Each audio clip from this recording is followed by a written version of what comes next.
Good morning. So I'm sitting here filling my water buckets and thinking about, when do you fill your water buckets? Do you fill them before the horses even come in, or do you fill them after you brought the horses in and, you know, kind of use that as time to look over the horses?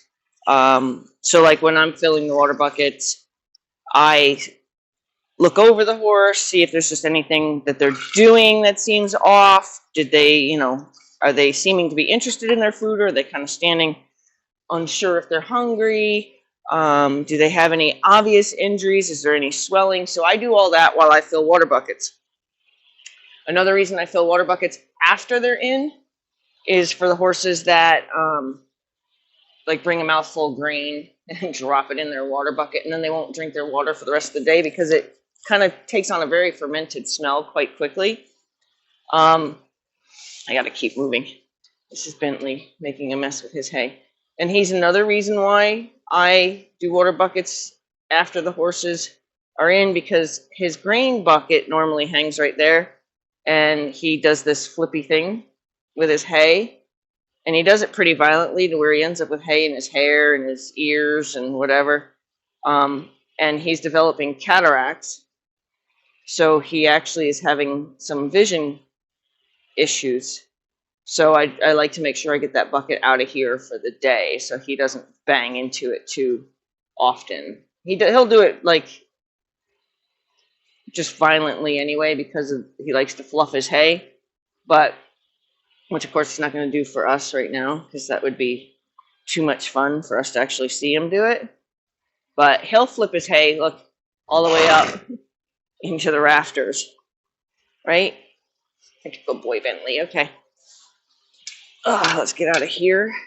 Another reason is, so I like to make sure that I can get their grain buckets out if the horses have ground feeders, to get, like in his case, that bucket out.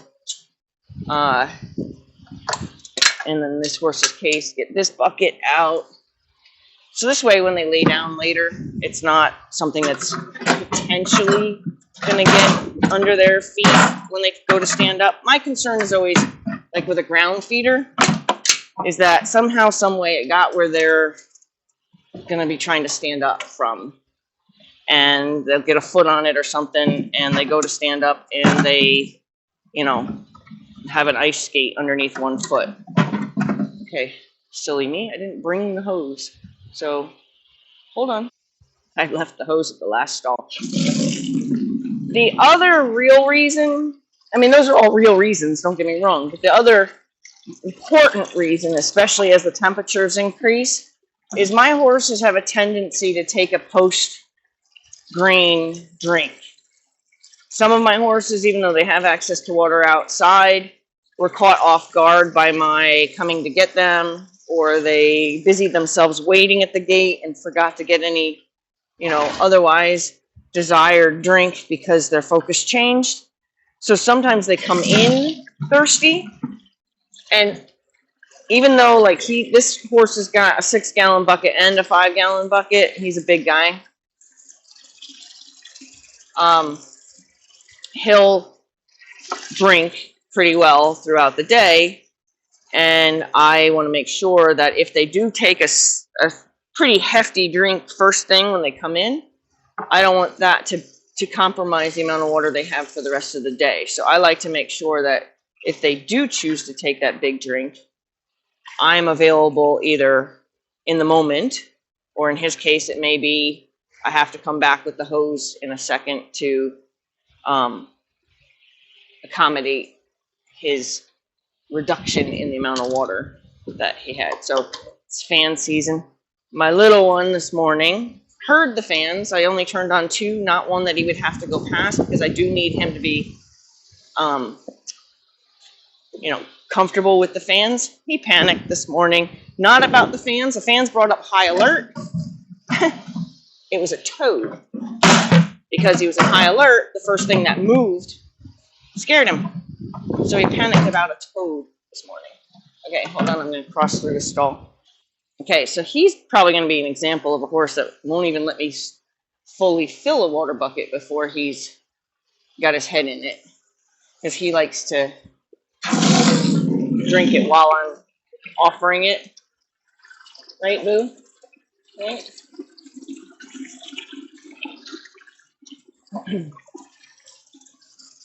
You're so big. Probably can't get in the screen. Go ahead, you can get your drink. Wrong bucket. I haven't filled that one yet.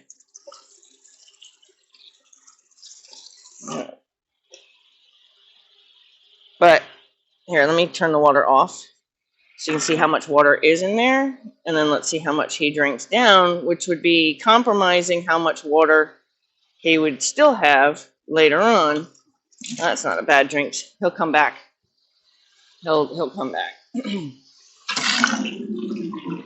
But so say he drank a half a gallon, there's a half a gallon less water that he'll have for the day. Right here. It's like 4 o'clock in the morning. So get over it. So yeah.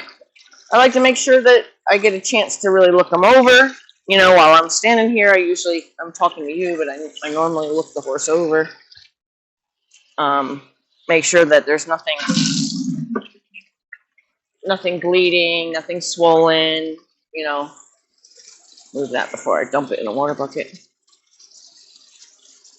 Make sure that there's no obvious injury or obvious health concerns. And then just make sure that they have a good water supply for the day, right?